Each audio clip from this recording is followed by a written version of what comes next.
This week on New Zealand on a Plate, we're in Marlborough, where we join chef Bradley Hornby as he finds out where some of the fine produce the region is famous for comes from.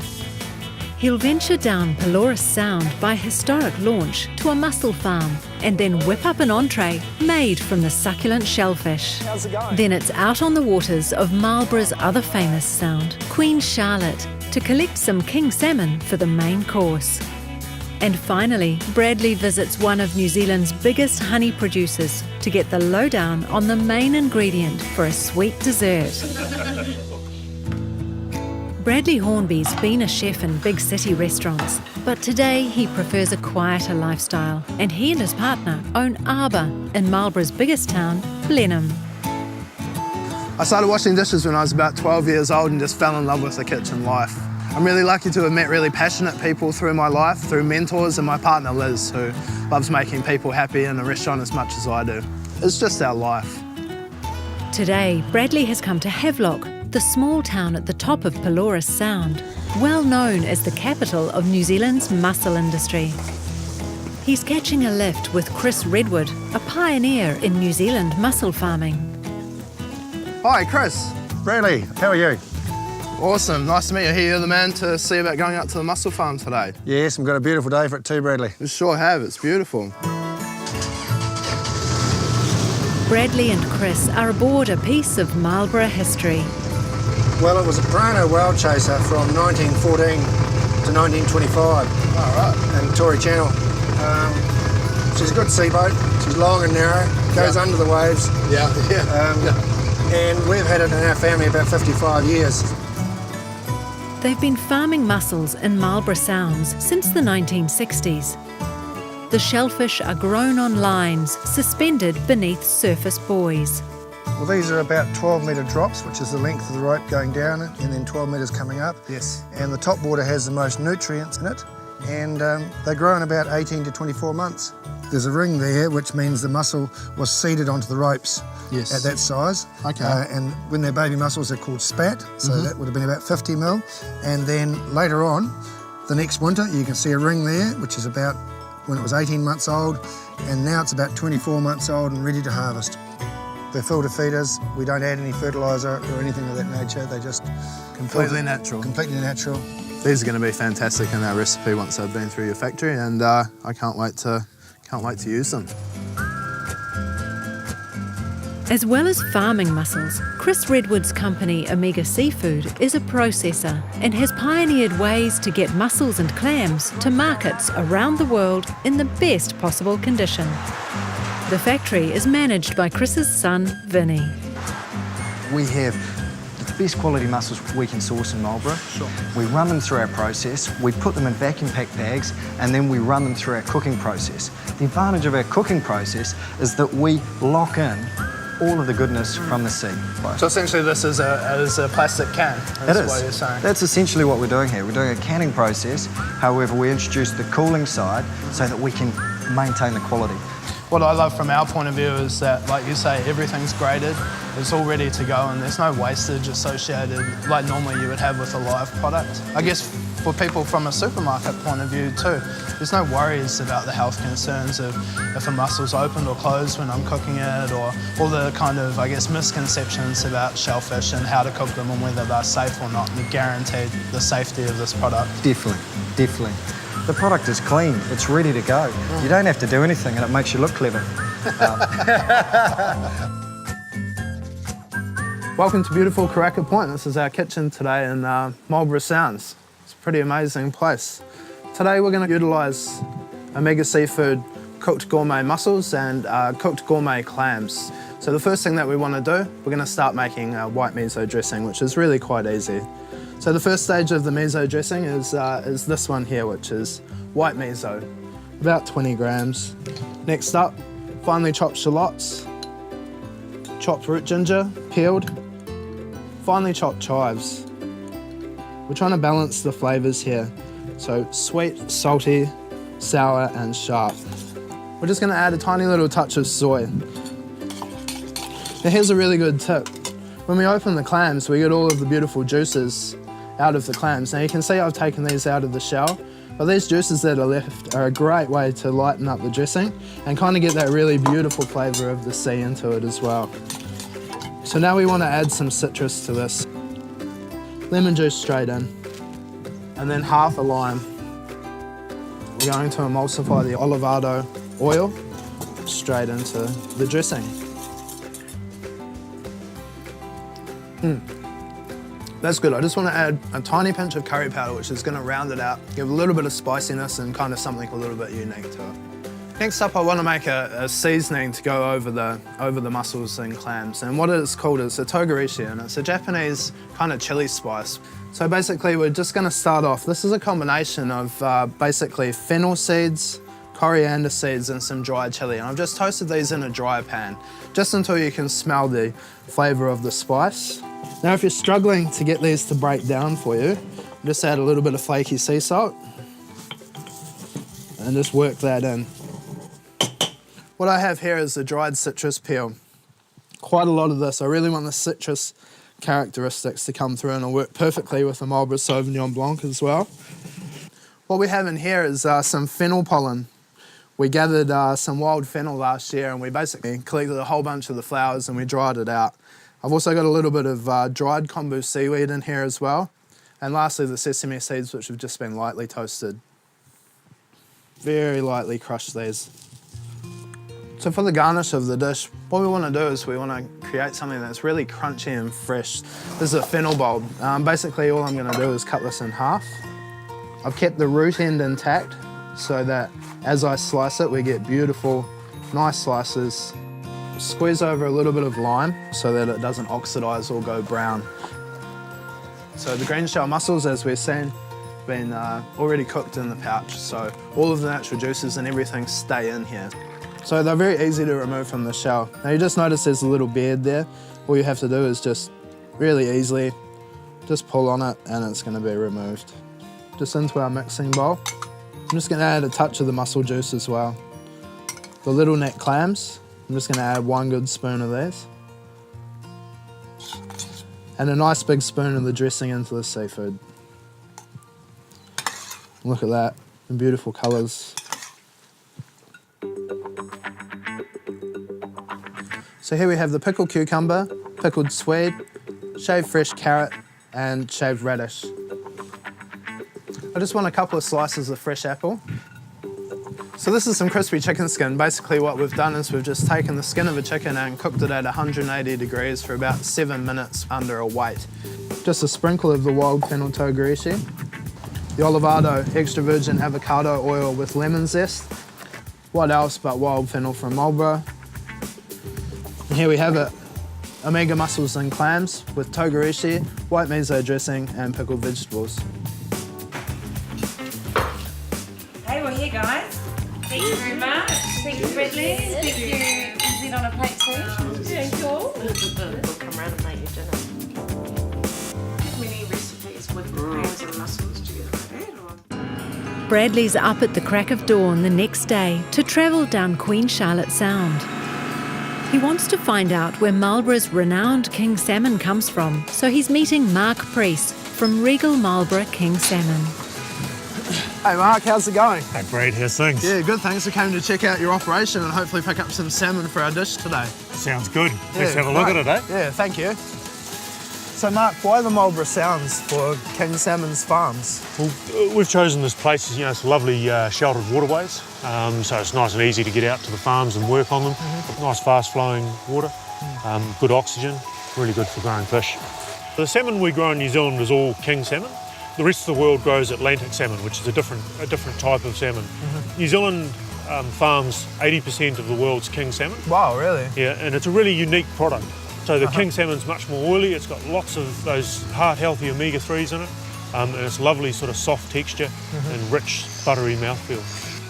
Any chance of a fishing rod, Mark? Well, these ones are bit on the small side, I think. They're just a kilo. Okay. So I've sent the boat back down to Ruakaka. So they'll grab a fish from there. You know, nice 3 kilo choice. That'd be great. fish. Yep. Magic. Thanks, Paul. You're welcome. Beautiful. Oh, wow. There you go. 3 Wow. kilo king salmon. Lovely fish, Beautiful. Wow, thank you very much, Mark. That's fantastic. isn't it? No worries. I can't wait to get this back to the kitchen and hopefully we do it justice. Yeah, no, good. Enjoy it. Awesome. Bradley has another stunning location in which to cook the main course, the Sounds Retreat at the head of Queen Charlotte Sound. He's roped in Lauren Mitchell from Regal Marlborough King Salmon to help. So what are we cooking today with our beautiful Regal King Salmon? So today I just really wanted to show the diversity of Regal King Salmon, how easy and fast that it is to prepare. So we're just going to do a pan roasted fillet with a little bit of smoked butter. And we're going to make a puree of this vegetable. Have you used celeriac before? I have actually, I really like celeriac.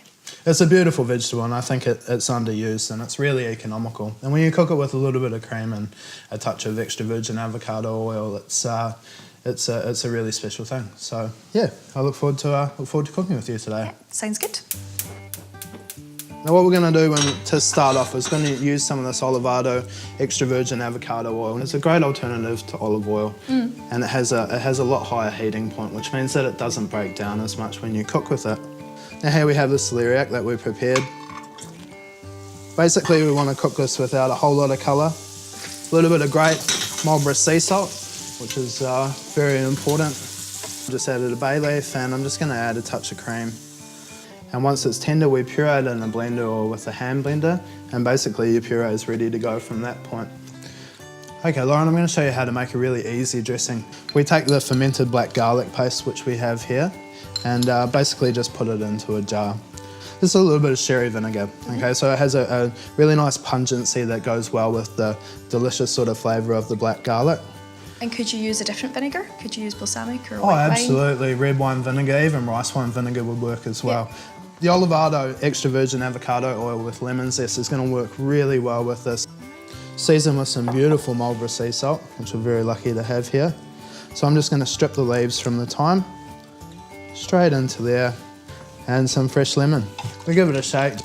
I love this idea of using the jar because you're shaking your dressing and then you're going to store it in that jar as well. That's right, yeah, and it's great exercise too, which is always important.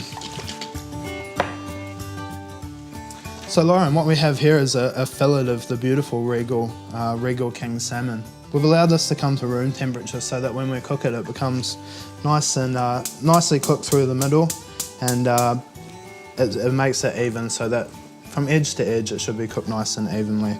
I mean, I really love New Zealand salmon and it's a thing of beauty. So all that we're really going to do with this is we're just going to use some of the Olivado extra virgin avocado oil. Now the same reason we use this is the high smoking point.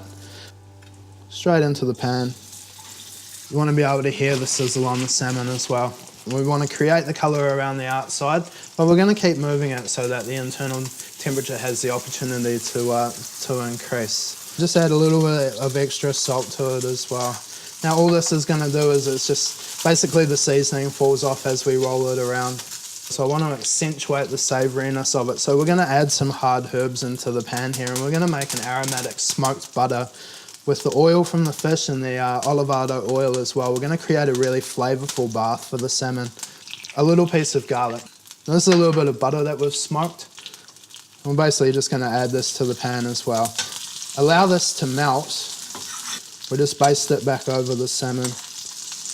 This looks very indulgent. Oh, absolutely. Now you won't consume all of this butter. Yep. So this will be delicate with the flavour of the king salmon really coming through. And then we take the salmon out of the pan and we just put it onto a little plate to rest. And is resting important with salmon the same way it is with red meat? Yeah, absolutely. The same reason we cook it from room temperature is the same reason we rest it. So by allowing it to rest, it means that we're allowing it to relax, and we're allowing the muscle just to stop the contraction, and it will be nice and soft to eat.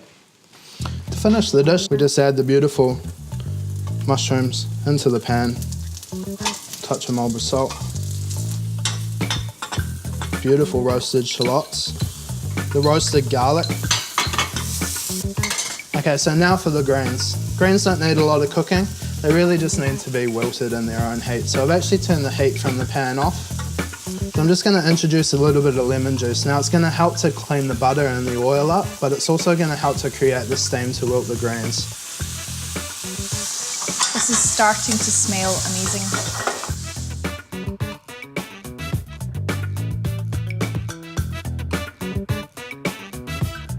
The dish looks absolutely beautiful and I can't wait to try it. Oh, thank you very much. It's been a real pleasure to cook for you and I hope you enjoyed it. I did indeed.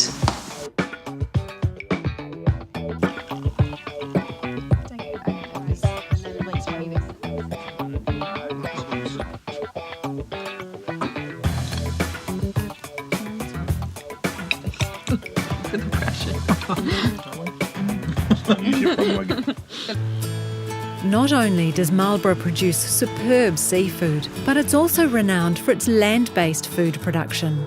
The region's wine is world famous, but perhaps less well known is that Marlborough makes great honey too.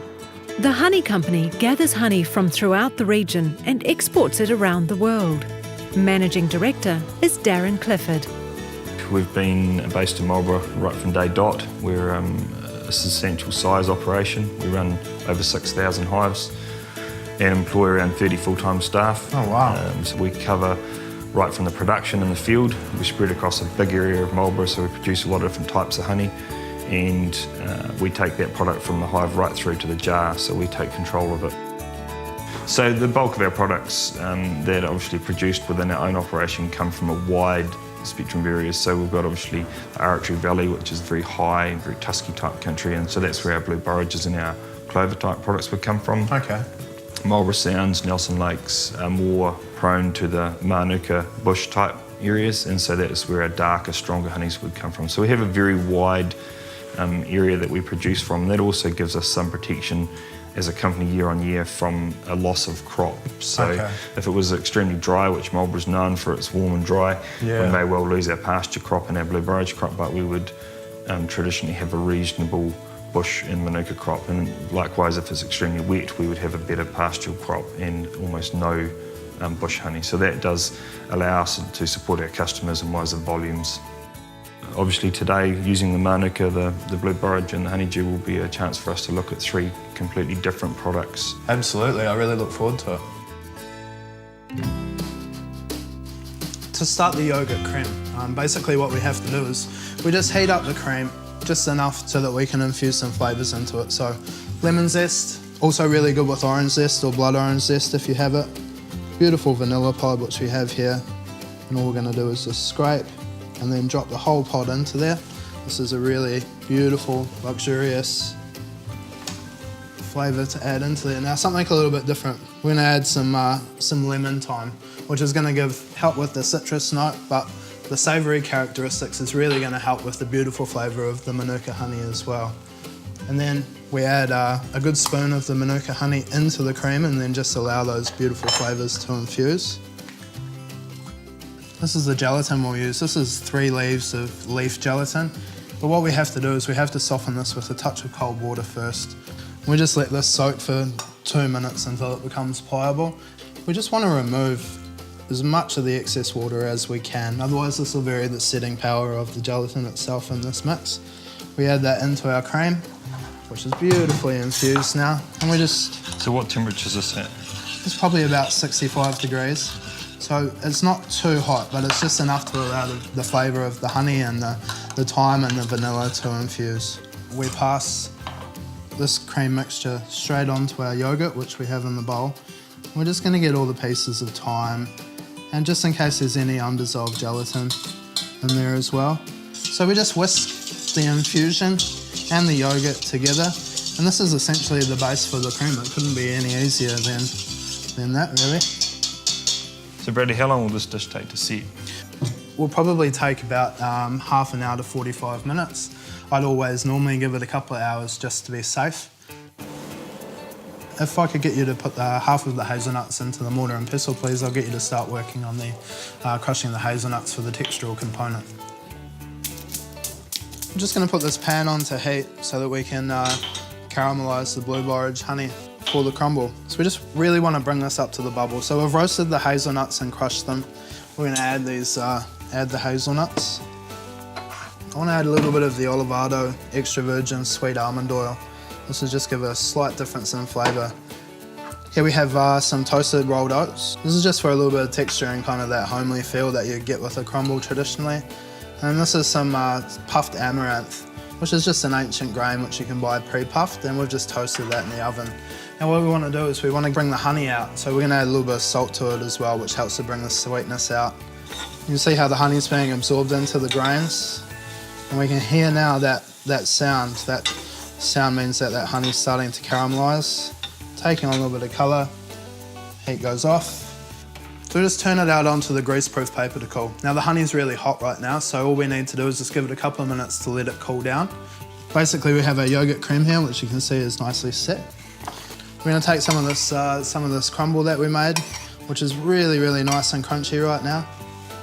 A little bit of boysenberry gel, which is just very simply just a puree of boysenberries. Nice and acidic. It's going to help with the cleansing nature of the dish. The fresh fruits. And we just want to put these underneath. Blueberries, nice and fresh. Nature's lollies, I reckon.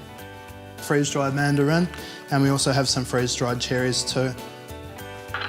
We want to build layers of textures. We're also building layers of flavours as well, so that you eat it, you stay interested in the dish. A little bit of mint, and then to finish the whole thing off, we have the Earl Grey and honeydew snow. Now basically this is the frozen component, and this is our finished dish. That dish looks awesome, Bradley. Look forward to trying it. Thank you very much. It's been a pleasure to use your products today. Some of Marlborough's famous wine from nearby Yearlands Estate will be the perfect accompaniment as Bradley's guests sample his sweet creation.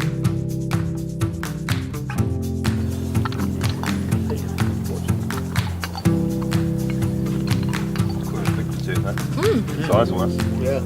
It tastes really light. Like it's not too much. It's lovely. Yeah, that's amazing. I will finish it. I won't struggle.